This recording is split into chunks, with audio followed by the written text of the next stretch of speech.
The reflective practice is where you can input and copy a piece of reflection that relates to your learning and development. Starting from the top, you have got the tour option that gives you a brief tour of this reflective form and some of the functionality and features. Again, just like the diary form, the title needs to be just what you have done within this reflection, and it just needs to be brief and succinct.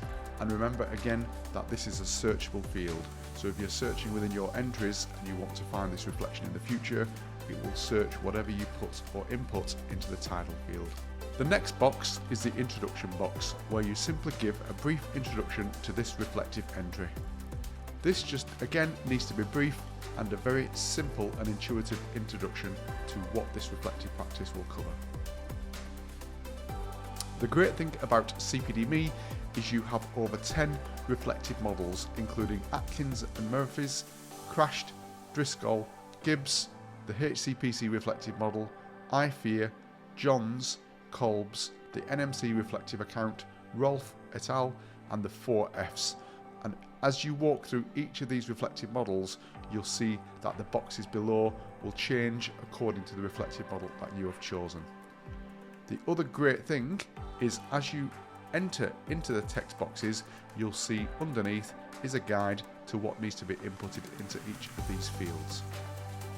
Again, there's a date option there, so you can backdate a reflective practice, and you also don't need to complete all of these fields at once. You can make some brief notes into each of the fields and then click onto save and continue or save and close. As you move further down the reflective forms, you also have a box for appendices, so you can put all your appendices in there, and you also have a references box if you're going to use this as an academic piece of work. You also again can tag this with your specific entries, so you can use those tags again to filter this reflection for some point in the future. If you need to attach some supporting evidence to the reflection, you can also do that by toggling these two boxes at the very bottom of the screen. Once you're happy with that reflective practice, you can simply again click on save and close or save and continue. A useful tip is if you have already completed a piece of reflection as part of your academic journey, then maybe you would like to bring and copy that over into this digital form so that you can use this in your portfolio for the future.